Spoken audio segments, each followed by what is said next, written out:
우리 오늘 말씀을 전해주실 우리 최익겸 목사님은 가까이에서 계신데 제가 안 지는 그렇게 오래되지 않았어요. 근데 우리 형님 같고, 아니 형님이지 뭐, 그죠? 한참 선배님이세요. 한참 형님이시고 지금은 사역을 조금 내려놓으시고 숨을 이렇게 쉬고 계십니다. 네, 오늘 또 저에게 모셔서 함께 은혜를 받을 수 있어서 너무 감사하고 우리 목사님 축복하고 말씀 받도록 하겠습니다. 우리 오늘 말씀은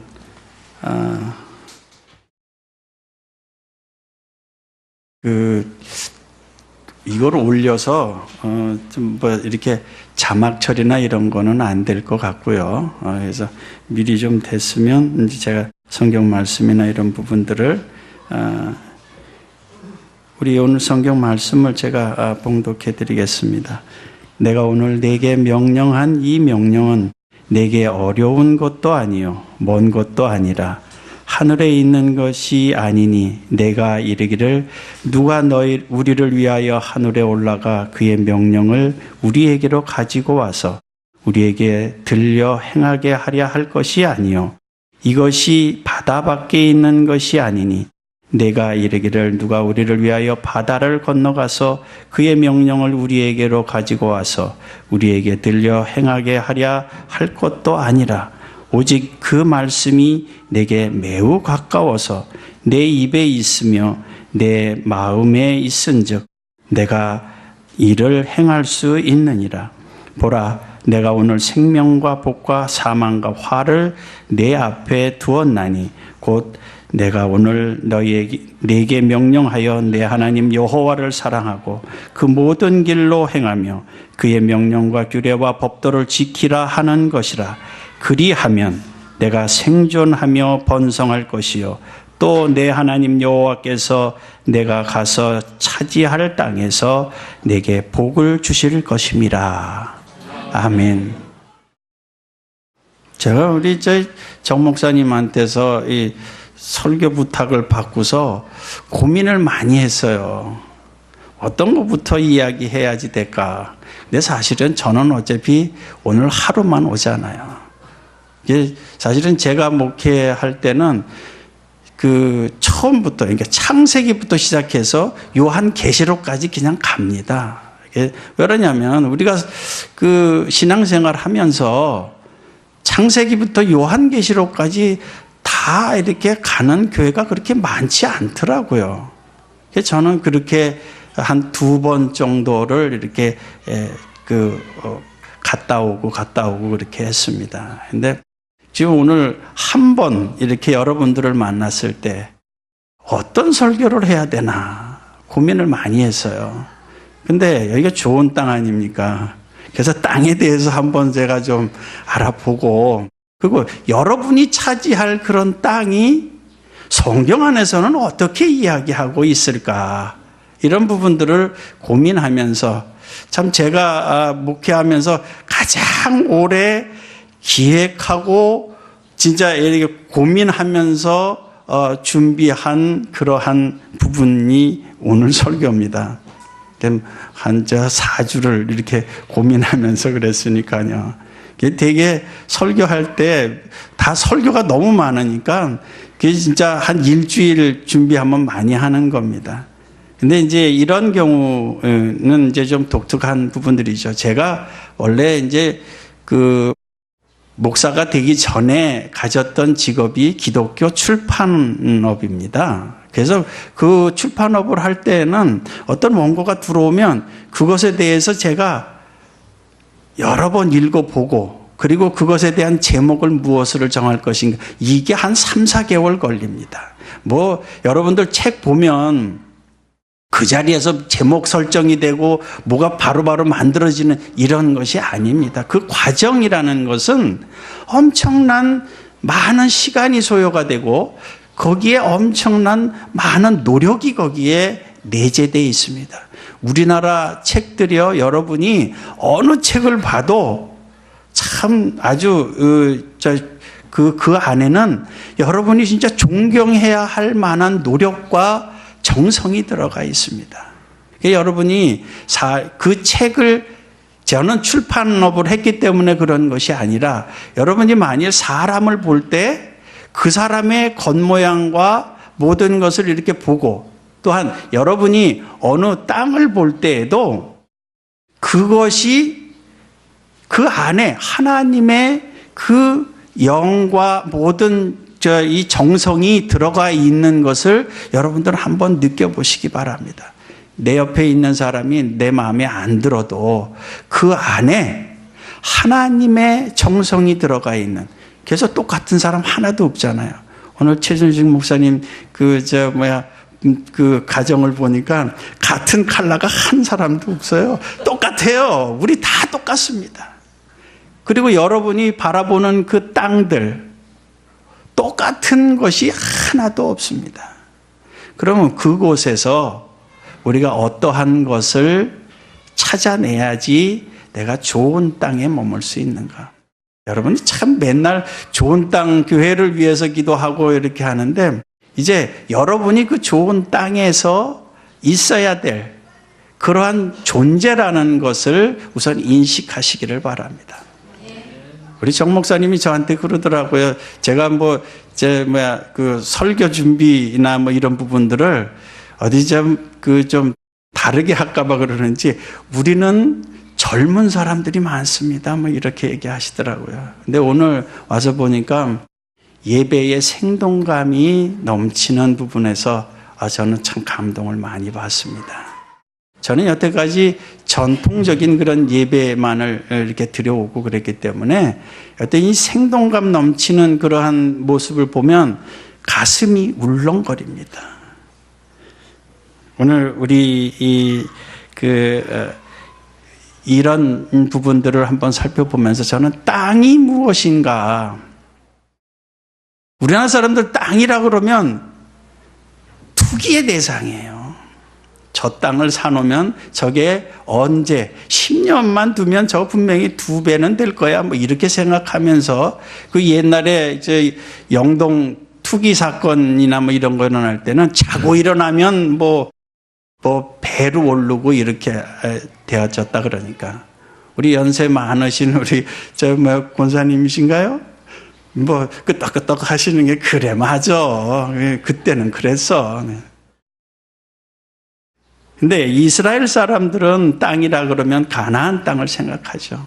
우리는 한반도를 생각합니다.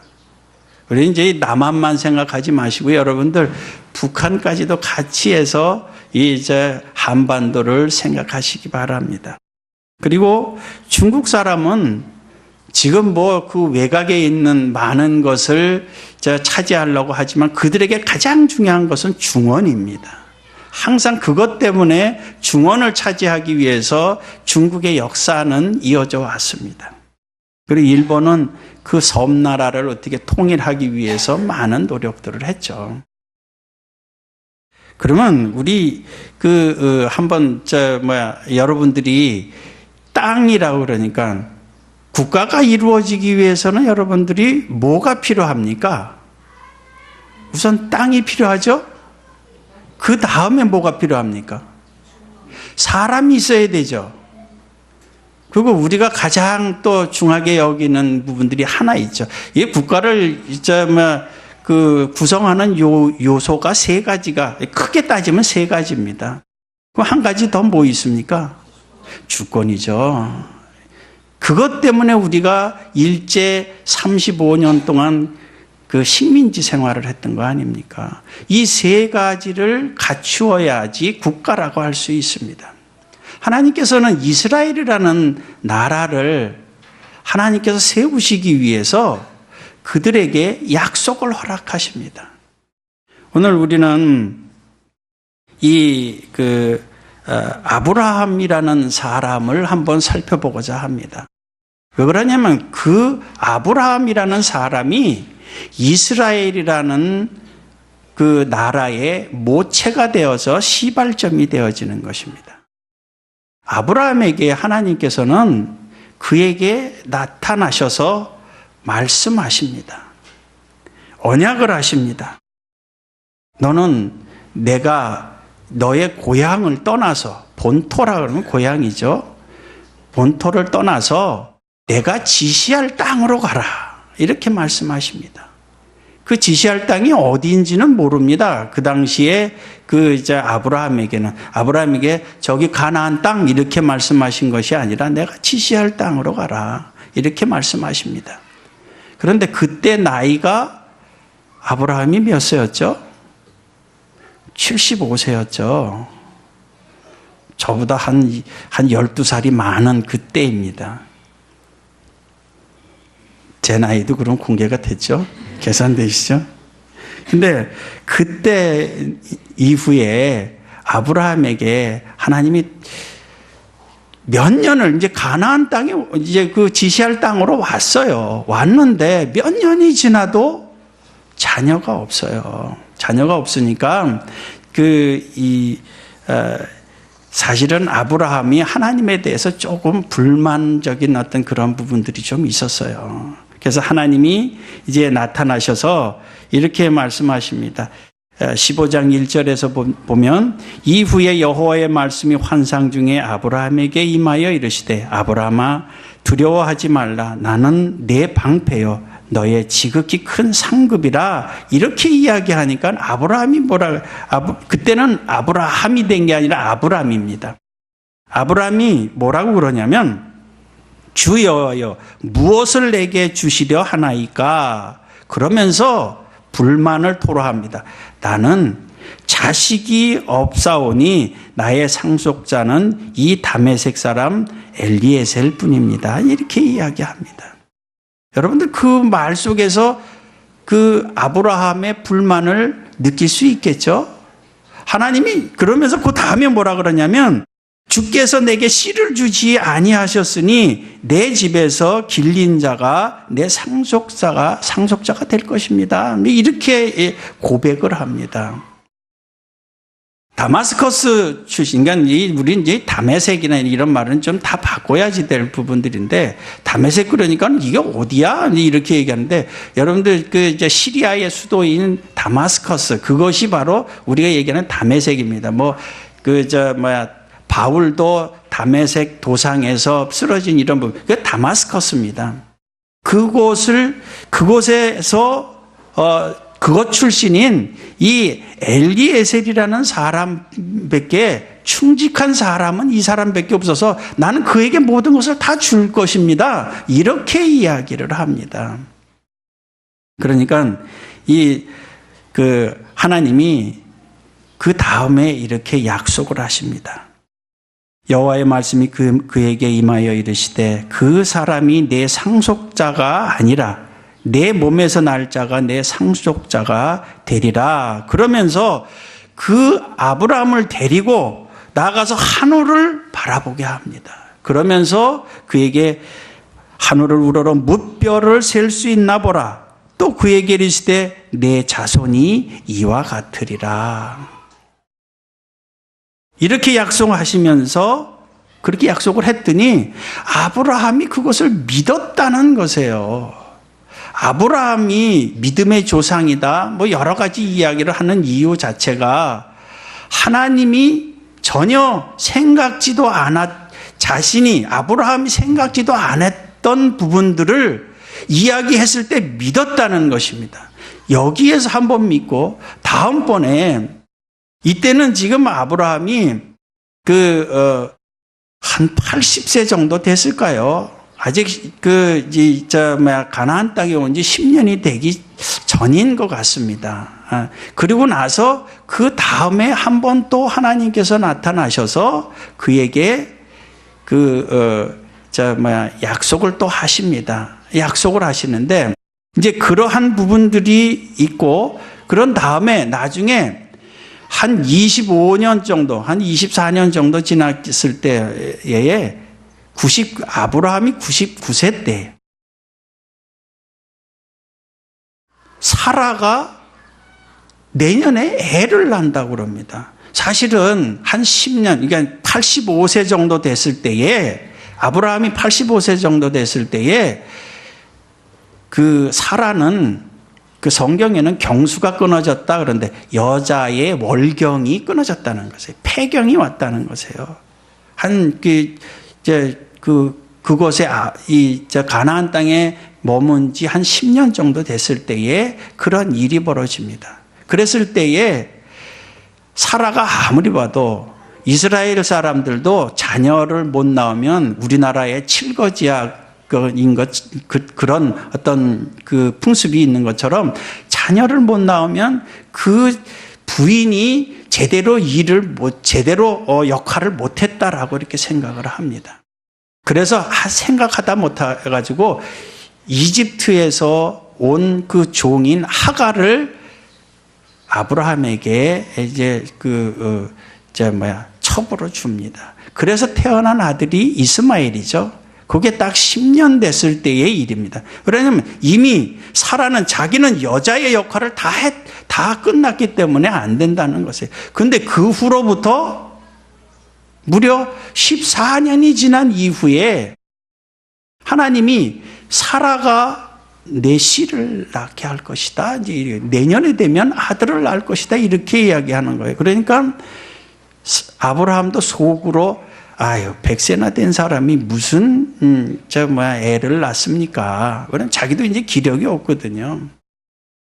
그리고 사라는 뒤에서 그 얘기를 듣고 내가 이미 경수가 끊어졌는데 무슨 그러면서 피식이 웃었죠. 그러니까 하나님이 네가 왜 웃느냐 그러니까는 아니 안 웃었습니다 그러면서 당 앞에서 거짓말을 합니다.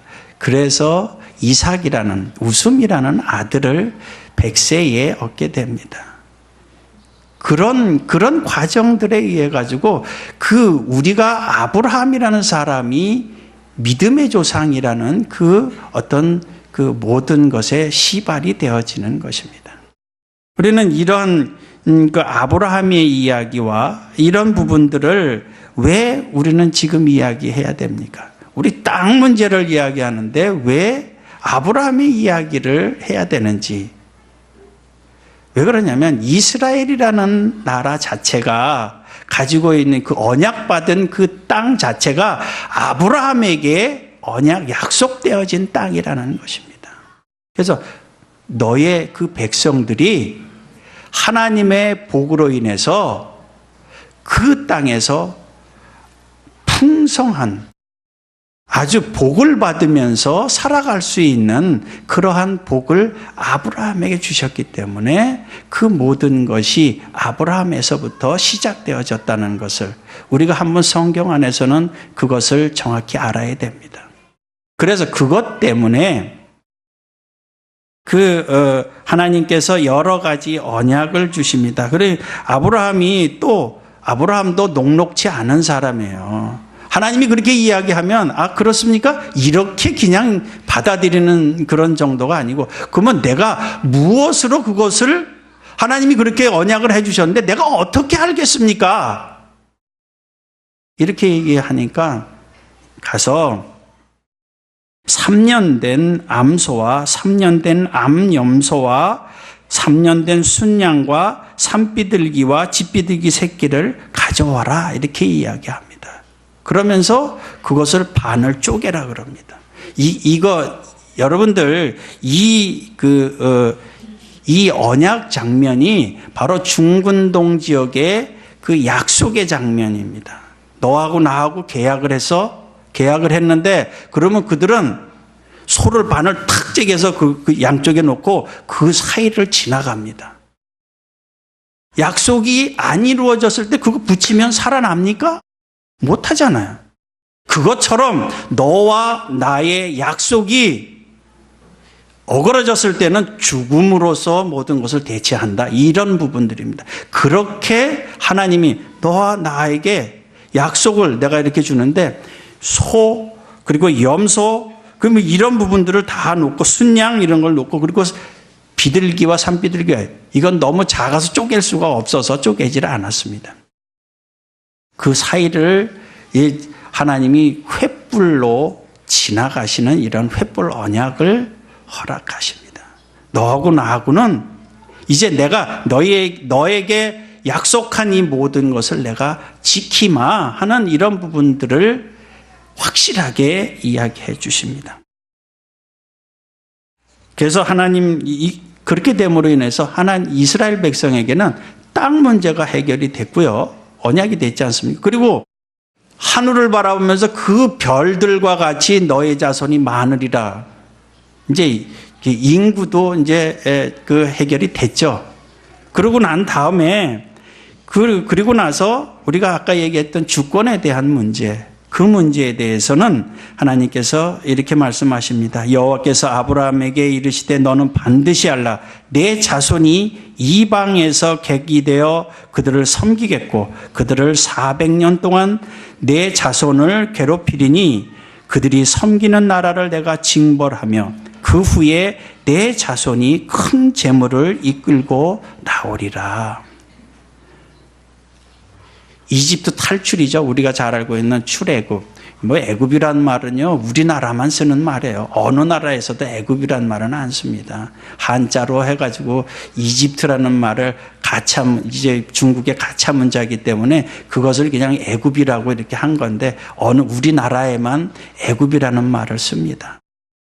그 이집트라는 것을 탈출하는 어떤 이러한 부분들을 통해서 그들에게 주권을 주시겠다. 이제 이러면서 이미 창세기에서 이스라엘 백성에게 땅과 인구, 주민과 그리고 주권에 대해서 이미 모든 것을 다 갖추어서 아브라함에게 말씀해 주셨습니다. 그러면서 아브라함에게 이제 15절에 선물을 하십니다. 너는 장수하다가 평안히 조상에게로 돌아가 장수될 것이요. 이렇게 말씀하십니다. 여기서 제가 하나 퀴즈를 하나 내겠습니다. 아브라함은 하나님의 명령을 받고 하란을 출발한 후 몇 년을 더 살았을까요? 이거 아시는 분 빨리 손 드세요. 이럴 수가. 아무도 모르십니까? 아까 제가 75세에 하란을 출발했다고 얘기하지 않았습니까? 여기 상품권 10,000원이 걸려 있습니다. 아브라함이 몇 살까지 살았는지 이런 부분들 175세까지 살았죠. 그러니까 75세에 하란을 나오고 나서 100살을 더 살았어요. 여러분들 이런 사건을 통해서 여러분들이 그런 부분들을 하나씩 이게 성경 상식이거든요. 그러니까 여러분들 그런 부분도 그러고 나서 제가 오늘 상품권 10,000원짜리 가져가시면 제가 하나 더 낼게요. 나 이게 지금 빨리 줘야지 되는데. 근데 이건 더 어려운 거라서 우리 이제 아담서부터 계보가 쭉 있잖아요. 그러면 10대에 가면 누구죠? 홍수 일어난 노아죠. 아브라함은 몇 대일까요? 곱하기 2. 20대예요. 근데 10대에 노아 할아버지가 아브라함 때도 살고 있었어요. 몇 살까지 살았을까요? 말씀하세요. 비슷했습니다. 예?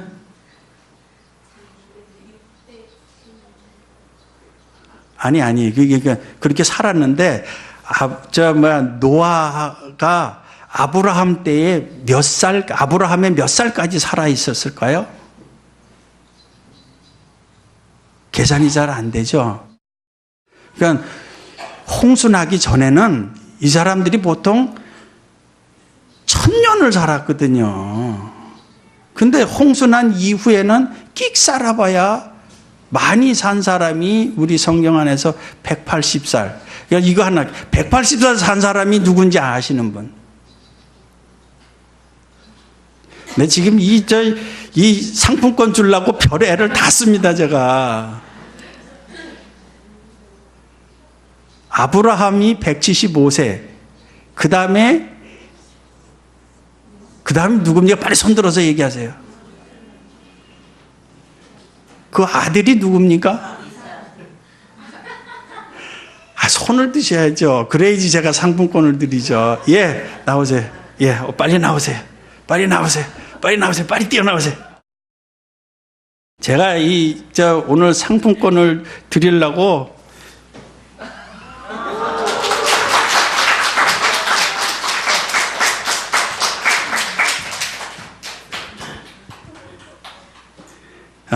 여러분들 성경을 살펴볼 때에 이런 부분도 한번 자세하게 한번 살펴보세요.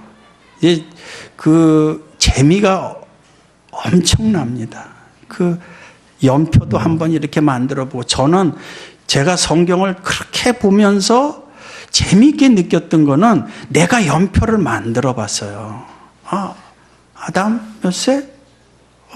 그 다음에 셋 몇 세? 뭐 이런, 몇 세대 낳고. 근데 요새는요, 인터넷에 한번 여러분들 딱 뒤져보시면요, 다 나옵니다. 지금은 너무 편하게 돼 있어요. 근데 여러분이 신경을 좀 덜 쓰셔서 그래요. 이런 부분도, 그리고 이제 아까도 제가 말씀드렸지만, 이거는 사실은 우리 정 목사님이 한 10만 원을 걸고 해야지 되는 부분들이, 노아가 아브라함 몇 세까지 살았느냐, 여러분들 한번 찾아보시고 다음 주에 빨리 제일 빠른 사람이 정 목사님한테 몇 세까지입니다 그러면서 전화라도 하든가 이러면서 상품을 받으시길 바랍니다.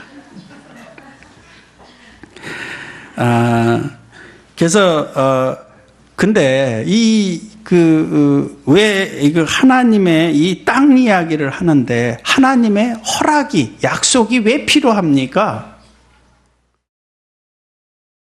땅을 하나님한테서 꼭 약속받아야 될 이유가 뭡니까? 하나님이 주인이시기 때문이죠. 하나님이 땅 주인이에요. 내가 너희 모든 것을 지었고 만물을 내가 운행한다. 그 주인이시거든요. 이거를 지금 잘 도용하고 있는 무리가 있죠. 공산주의자들이. 아주 거기는 가면 아예 땅은 누구 소유가 없습니다. 다 몰수해가지고, 중국 같은 경우는 그 많은 땅들을 다 국가에서 몰수해가지고 이 집이나 이런 것을 지을 때 임대를 해줍니다.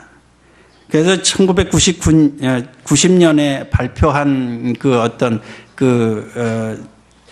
것을 보면 그러니까 이제 주거용지는 70년을 임대해주고, 그리고 공업이나 교육이나 이런 종합용지 같은 경우는 50년을 임대해주고, 그리고 오락이나 상업용지는 40년을 임대해주는 이런 기준을 가지고 지금 하고 있는데, 중국도 지금 머리가 좀 아파요. 그 기간이 이제 다 왔는데 이거를 어떻게 해야 되는지, 그런 부분들이 지금 아직 공산당에 아주 골칫거리로 되어져 있습니다.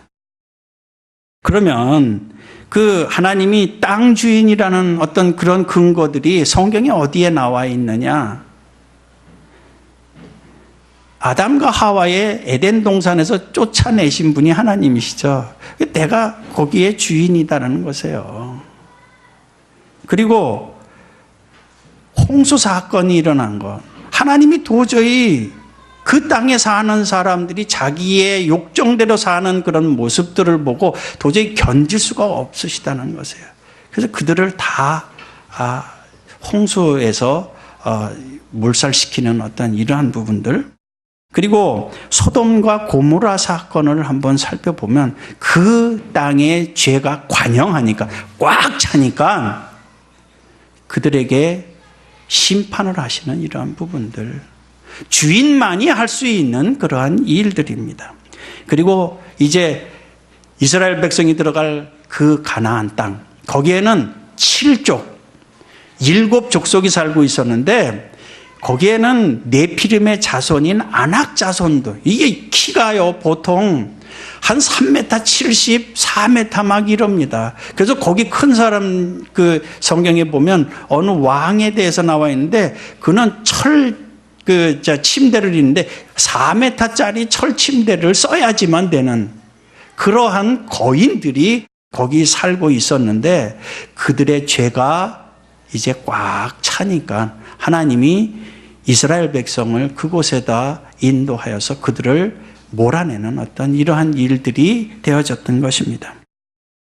그리고 나서 그곳을 차지했던 그 이스라엘 백성이 남북으로 갈리지 않습니까? 북이스라엘이 그 하나님 앞에 여러 가지 죄를 짐으로 인하여서 아시리아라는 나라, 성경에는 아수르라는 나라로 되어 있는데 그 아시리아를 통해서 그들을 그곳으로 다 포로로 잡혀가는 어떤 이런 일도 벌어지고 그 후에 한 150년 후에 남유다도 바벨론이라는 나라를 통해서 그들을 포로로 잡혀가는데 그곳에 되어져 있던 많은 사람들의 거의 90%는 죽임을 당하고 작은 수가 포로로 잡혀가는 이러한 모습을 볼 수가 있습니다. 그리고 그 잡혀갔던 여러 사람들을 하나님께서 때가 되매 다시 불러오신다. 이거는 땅 주인만이 할 수 있는 일입니다. 여러분들이 성경을 보실 때 관점을 하나님 관점에서 한번 봐주시기 바랍니다. 그러므로 인해서 그들이 포로로 가고 다시 돌아오고 이렇게 하는 그 큰 여정은 하나님의 주권이라는 그런 부분들이 있기 때문입니다. 그러면서 이스라엘 백성을 택하시면서 그들에게 약속하십니다. 그들의 하나님이 되겠다는 것입니다. 창세기 17장 7절과 8절에 보면 내가 내 언약을 나와 너 및 내 대대 후손 사이에 세워서 영원한 언약을 삼고 너와 내 후손의 하나님이 되리라. 내가 너와 내 후손에게 내가 거류하는 이 땅 곧 가나안 온 땅을 주어 영원한 기업이 되게 하고 나는 그들의 하나님이 되리라. 땅 주인이신 하나님이 나의 하나님이 되겠다는 것이에요. 이스라엘 백성의 하나님이 되겠다는 것이에요. 그러면 그분을 따르는 사람들은 그 땅을 소유하는 것은 당연한 일이죠. 하나님이 주인이 아니시면 이렇게 확고한 언약을, 약속을 할 수가 없는 것이죠. 그런데 하나님이 이 허락한 땅에서는 해야 할 일이 있습니다. 레위기를 통해서 여러 가지를 알려주십니다. 거룩한 백성이 거룩함을 유지하는 제사법, 그리고 음식물 규정, 병에 대한 규정, 성윤리, 그리고 사회윤리, 절기를 지키는 방법, 이런 부분들을 이야기합니다. 하나 더 여러분들에게 묻겠습니다. 여러분들이 알고 있는 율법이라는 것이 어떤 것입니까? 성경의 어디 부분을 이야기하는 것입니까? 여러분들이 제일 재미없어 하는 레위기예요. 레위기가 율법의 중심입니다. 그래서 그것을 가지고 하나님이 어떠한 분이시다라는 분을 알려주신 게 창세기고, 그러한 백성을 하나님이 어떻게 구원했다는 역사를 알려주는 것이 출애굽기고, 그리고 여러분들 민수기 같은 경우에는 그들을 이끌어 가시는 하나님의 행적, 이런 것을 이야기하는 것이고, 신명기는 레위기를 다시 해석한 것이에요. 우리가 지금 읽고 있는 이 신명기는 레위기를 다시 모세가 죽기 전에 이스라엘 백성에게 다시 알려주는 것, 설교하는 것입니다. 재차 설교. 그러니까 예전에 40년 전에 받았던 그 레위기에 대해서 너희가 이렇게 살면 복을 받는다라는 부분들을 이야기하고 있습니다. 그래서 여러분들이 아주 좋아하는 신명기 28장, 그거는 레위기 26장하고 똑같습니다. 그 왜 똑같으냐? 똑같은지 압니까? 예. 안다고 하고 제가 하겠습니다. 그것은 레위기를 다시 설명하는 것이기 때문에 신명기에서도 똑같은 이야기가 그곳에 나옵니다. 너희는 내 명령을 따르면 복을 받는데 어떠한 복을 받는다. 그리고 너희가 내 말을 듣지 않으면 이러한 저주가 너에게 임한다라는 부분들, 이것을 두 곳에서 명료하게 이야기하고 있습니다. 그러면서 여호수아서에 보면 여호수아가 이제 그 앞에 있는 여리고성을 함락하고 그리고 아이성을 함락한 이후에 그 모든 사람들을 데리고 그리심산과 에발산 쪽으로 갑니다. 그리고 두 무리를 딱 나눠 놓습니다. 그러면서 그 백성을 먼저 여호수아가 축복을 합니다. 그런 다음에 두 부류에게 한 부류는 축복의 말씀을 하게 하고 한 부류에 대해서는 저주의 말을 하게 합니다. 이것이 그들이 앞으로 지켜야지 될 그런 부분들, 복을 받을 일을 했을 때에는 그들에게 어떠한 복이, 하나님의 복이 그 땅에서 항상 임하였다가 복을 주게 하고, 그들이 하나님의 말씀을 순종하지 않았을 때는 저주가 그 땅 위에 돌아다니다가 그 저주가 그곳에 내린다는 것입니다. 이스라엘 백성에겐 이러한 거룩한 땅에서 생활할 때에 그들에게는 복과 저주가 항상 따른다는 것입니다. 우리가 읽은 본문에서도 그런 말씀을 하지 않습니까? 생, 사, 복, 저주, 이 네 가지가 항상 있습니다. 성경 안에서는 복에 대한 이야기만 있는 것이 아닙니다.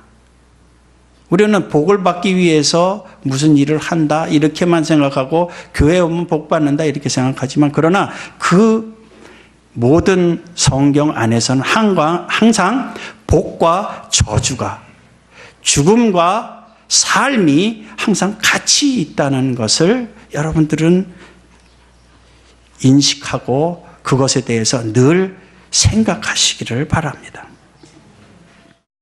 그러면 여러 가지 이런 많은 이야기들을 했는데 성경의 전체를 살펴보면 그 속안에 어떠한 것이 한 가지로 요약할 수 있는 게 무엇이 있을까?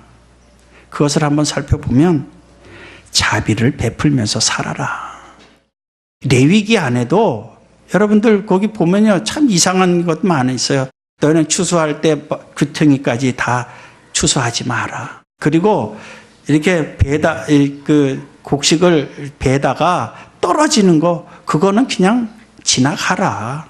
왜 그러냐면 하나님의 생각은 항상 거기에 있습니다. 고아와 과부와 나그네들. 이 부분을 항상 하나님께서는 어느 부분에서도 빼놓지 않습니다. 남유다, 북이스라엘 이 사람들이 만일 자비를 베풀며 살았으면 그들에게 멸망이 오지 않습니다. 만일 여러분들이 좋은 땅 이곳에서 진짜 하나님이 주실 진정한 좋은 내가 차지할 땅을 여러분들이 맞이하기 위해서는 이 안에서만 자비를 베푸는 것이 아니라 여러분의 삶의 현장에서 자비를 베푸시기를 바랍니다.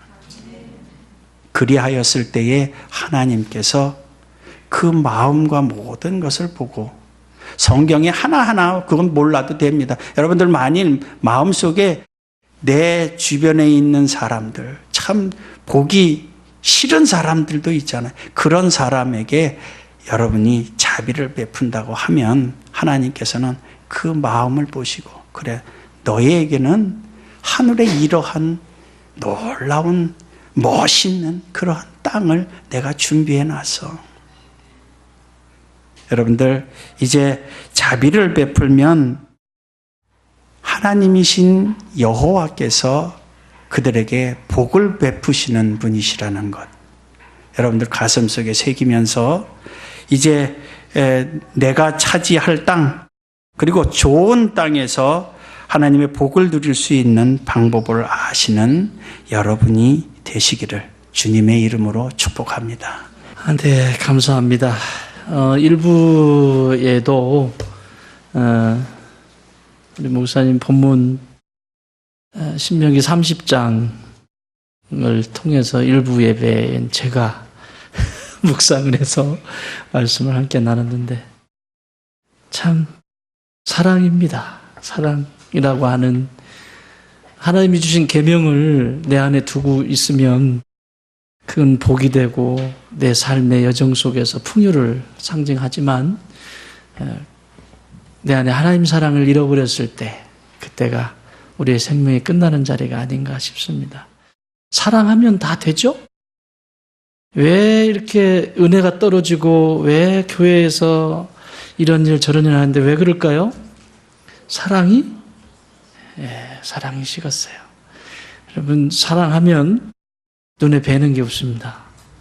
율법 지키려고 해서 지켜지는 게 아니고 사랑하면 그것이 그냥 저절로 되어지는 우리 예수님, 우리 주님 많이 사랑하십시다. 옆에 분에게 이렇게 인사합시다. 내가 말씀을 붙들면 하나님이 나를 붙드신다. 한 번 더 인사할까요? 한 번만 사랑합시다. 충분하죠?